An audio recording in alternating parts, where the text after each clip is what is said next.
Welcome back. A basketball player from Houston suffered a massive stroke when he was in college. It happened again years later when he was playing professionally. And as our Melissa Wilson explains, he was at risk of happening again until he found out one of his basketball buddies just happens to be a doctor.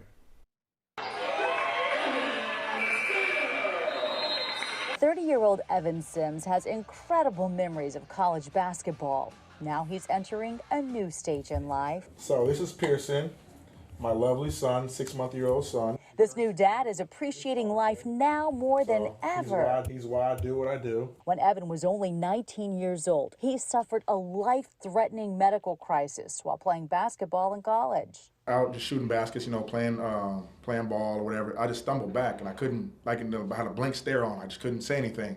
They came to me. I'm a real jokester, so they didn't know if I was playing or whatever. They said, "Hey, are you okay, Evan?" All I could say was,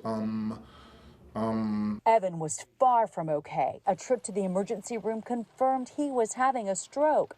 Like the majority of young people who suffer from a stroke, doctors diagnosed a small hole in his heart, simply called a PFO. Here's a simplified view from the American Heart Association. He'd been found to have a patent foramen ovale, right? So a tiny little flap or hole in his heart that had not sealed, and that was ultimately deemed to be responsible for his stroke. What a PFO truly is it's something that we all have. Every single person has that, and they have that when they're in fetal development. That hole typically seals off after birth, but since Evans didn't, it put him at higher risk for stroke. He was offered surgery to repair it.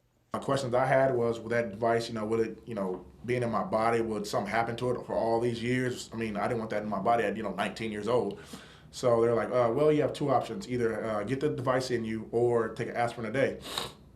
So I chose the aspirin a day, so I can, be cleared and keep playing basketball. It took month after month of hard work for Evan to gain strength and get his speech back. I know what I wanted to say, but I couldn't actually say it.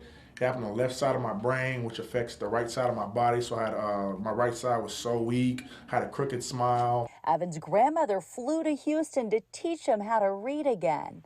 I read like a kiddie Bible. She had me reading a kiddie Bible. I get frustrated with her. I was reading it because I'd be like, oh, I can't say that word. Because she was literally, I read the Bible, I'd skip over some words. She'd be like, no, Evan doesn't say that, let's go back. Her tough, loving ways worked. Evan fully recovered. Then he made a new friend at the gym. They played together for years before sharing professions. We never talked about like work or anything like that. We just played on the court. That's how pickup ball goes, right? You just show up on the court. It doesn't matter. Nobody cares about that. It's about, can you play? Can you hoop? I said, what do you do? He says, I'm a doctor. I said, what kind of doctor? He said, I'm a cardiologist. I said, oh, a cardiologist? I'm a bad ticker. Perfect timing. Meeting Dr. Herman, he's been like I think a godsend, I was obviously meant to meet him for a reason. Evan ended up suffering another stroke.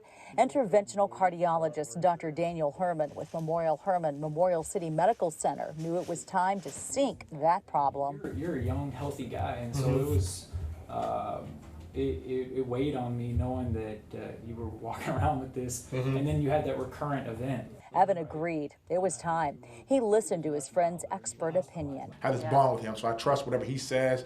I feel that if I put my life in his hands, I trust him.